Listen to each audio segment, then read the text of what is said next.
آج کا موضوع ہے ماسکو کے قریب روس میں تاریخی دہشت گردی، اور جس میں داعش نے اس حملے کی ذمہ داری قبول کی ہے۔ ہم داعش کے بارے میں کیوں بات کرتے ہیں؟ کیونکہ یہ داعش خراسان گروپ ہے، اور غالباً انہوں نے اپنے لوگوں کو سینٹرل ایشیا سے ریکروٹ کیا، اور جس کی وجہ سے اتنا بڑا واقعہ ہوا۔ جہاں تک ہماری اطلاعات ہیں وہ یہ کہ اب تک کوئی 140 کے قریب لوگ ہلاک ہوئے ہیں، بہت سارے زخمی ہیں۔ ماسکو میں ایک سوگ منایا گیا، اور غالباً اب صدر پوٹن یہ کہہ رہے ہیں کہ حملہ آور یوکرین کی طرف بھاگ گئے ہیں۔ لیکن اس کا جائزہ لینے کے لیے اور کچھ سوالات بھی ہم ان کا جواب لینے کے لیے ہم نے آپ دونوں حضرات کو مدعو کیا ہے۔ ڈاکٹر فرقان حمید ہوتے ہیں TRT اردو سروس کے چیف، جو اس وقت ترکی میں ہیں، اور ان کے ساتھ ہیں بریگیڈیئر سید نذیر، جو دفاعی تجزیہ کار ہیں۔ آپ دونوں حضرات کو ایک چھوٹی سی رپورٹ دکھاتے ہیں، سناتے ہیں، اور اس کے بعد آپ کا تجزیہ لیتے ہیں۔ تو جیسے کہ آپ دیکھ رہے ہیں اس ویڈیو میں کہ یہ حملہ آور داخل ہوئے، اور ان کے پاس سیمی آٹومیٹک گنز تھے، وہ ہتھیاروں سے لیس تھے۔ انہوں نے آتے سے ہی آگ لگا دی، اور یہ جو ماسکو کے قریب ایک جگہ ہے کروکس سٹی ہال، وہاں جا کر انہوں نے جو لوگ تماشبین تھے، جو ایک کانسرٹ کے لیے آئے تھے، ان کے اوپر اندھا دھند فائرنگ کی۔ آپ کے سامنے آپ دیکھ رہے ہیں کہ کتنا ہتھیار ان سے جو ہے وہ برآمد ہوا ہے۔ پھر یہ کہ دہشت گردوں کو یعنی کہ پیر کے روز کورٹ میں بھی پیش کیا گیا، اور غالباً یہ اسی خطے کے سے تعلق رکھنے والے لوگ ہیں۔ تاجکستان سے غالباً ان کا تعلق تھا، اور 2 ماہ بعد کورٹ میں پیش کیے جائیں گے۔ صدر پوٹن، جیسے کہ میں نے آپ کو بتایا، وہ ان کی انگلیاں جو ہیں وہ اس وقت مغرب کی طرف ہیں۔ جیسے کہ آپ جانتے ہیں کہ اس وقت روس اور یوکرین کے بیچ میں ایک جنگ لڑی جا رہی ہے، اور پوٹن کا خیال یہ ہے کہ یہ جو دہشت گرد حملہ ہے، اس نے ایک موقع فراہم کیا دہشت گردوں کو اور مغرب کو کہ وہ حملہ کریں۔ تو سب سے پہلے ہم چلتے ہیں بریگیڈیئر سید نذیر کی طرف، اور بریگیڈیئر آپ سے بنیادی طور پہ یہی سوال کہ آپ کا خیال ہے کہ یہ جو دہشت گرد ہیں، جو کہ ہم جانتے ہیں کہ خراسان میں ایکٹیو ہیں، انہوں نے پاکستان پہ بھی حملے کیے ہیں، ایران پہ بھی حملے کیے ہیں، یہ اس وقت سینٹرل ایشیا سے کس حد تک جو ہیں وہ ریکروٹمنٹ کر رہے ہیں،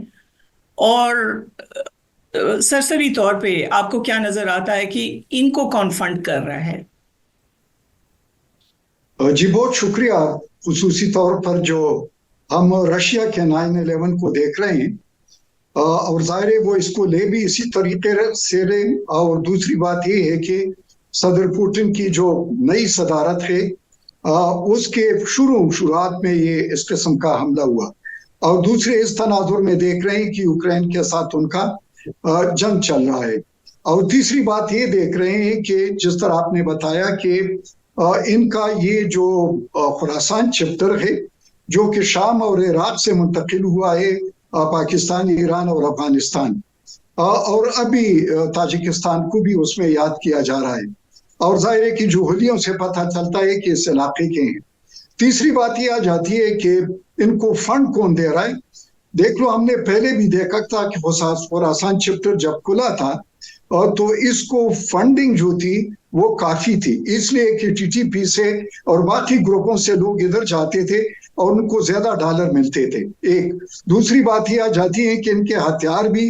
اور اس طریقے سے ان کی جو لیڈرشپ تھی وہ بھی یہاں سے ریکروٹ ہوئی تھی، اور ابھی جو ریکروٹمنٹ ہو رہی ہے اس میں کہ سینٹرل ایشیا کے اسپیشلی تاجکستان، اور اس کے علاوہ افغانستان، پاکستان، ایران اور اس علاقوں کے۔ تیسری بات یہ آ جاتی ہے کہ آیا ان کا مقصد روس میں جانا اور پھر ان علاقوں میں بھی آپریٹ ہونا اور اس قسم کے حملے کرنا، یہ کس طریقے سے سروائیو کر جاتے ہیں؟ اور ظاہر ہے کہ یہ نان اسٹیٹ ایکٹرز ہیں، ان کا جو ایجنڈا ہے وہ عالمی ہے، یہ کہیں پر بھی جا سکتے ہیں، کہیں پر بھی دھماکہ کر سکتے ہیں، کوئی ریجنل گروپ نہیں ہے، انٹرنیشنل گروپ ہے۔ اور اگلی بات یہ بھی آ جاتی ہے کہ ان میں ریکروٹمنٹ آپ نے دیکھا ہوگا کہ کوئی 40 کنٹریز سے ہوئی تھی جب یہ شام میں آئے تھے، بلکہ اس سے زیادہ۔ تو ظاہر ہے کہ ایک تو ان کا ایجنڈا، دوسرا ان کی فنڈنگ، تیسرا ان کا جو بیانیہ ہے، اور چوتھی بات یہ آ جاتی ہے کہ ابھی جو انہوں نے اتنا بڑا حملہ کیا تو میرے خیال میں کہ القاعدہ کے بعد یہ ایک بڑا گروپ انٹرنیشنل لیول پر ابھر رہا ہے۔ ڈاکٹر فرقان، آپ ترکی میں ہیں، آپ مشرق وسطیٰ پر رپورٹنگ کرتے رہے ہیں، آپ بہتر طور پہ بتا سکتے ہیں سننے والوں کو کہ داعش کا ابتدا کس طرح ہوا، کیونکہ آپ بھی جانتے ہیں کہ امریکہ اس خطے میں گیا تھا، سب سے پہلے تو عراق پر حملہ کیا، پھر بعد میں شامی جنگ میں بھی وہ ملوث ہوا، تو داعش کا ابتدا کیسے ہوا؟ مسلمانوں نے داعش کی کھل کر حمایت کی تھی، بڑی تعداد میں لوگ جو ہیں جو داعش کے حمایتی تھے وہاں شام منتقل ہونا شروع کر دیے تھے، ترکی کے ساتھ سے وہاں پہ شام جا رہے تھے کہیں پر، بلکہ ترکی پر بھی ابتدا میں جو ہے الزام عائد کیا گیا تھا کہ ترکی بھی داعش کی حمایت کر رہے، جبکہ ترکی کے ساتھ ایردوان نے واضح طور پر کہہ دیا تھا کہ ہمارا داعش سے کسی قسم کا کوئی تعلق نہیں ہے، بلکہ انہوں نے داعش کے خلاف بڑے پیمانے پر کارروائی بھی کی تھی۔ کہا جا سکتا ہے کہ شام جو ہے کہ داعش کو مضبوط بنانے میں شام کے وہاں پہ علاقے میں خاص طور پر جو بفر زون بھی کہلاتا ہے وہاں پر شام ایک داعش نے اپنے ٹھکانے جو ہے بڑے مضبوط کر دی تھے، وہاں اس کو ہلانا بڑا مشکل ہو گیا تھا، لیکن ترکی شام کے درمیان جو ہے اس میں حالات بھی بہتر ہونا شروع ہو گئے، اور شام سے جو ہے وہ عام طور پر افغانستان کے داعش جو ہے افغانستان اور وسطی ایشیا جو ہے وہاں منتقل ہونا شروع ہو گیا۔ جی تو ڈاکٹر فرقان یہ بتائیے کہ کہیں کہیں یہ کہا جا رہا ہے کہ کیونکہ روس اس وقت یوکرین کے خلاف ایک جنگ لڑ رہا ہے،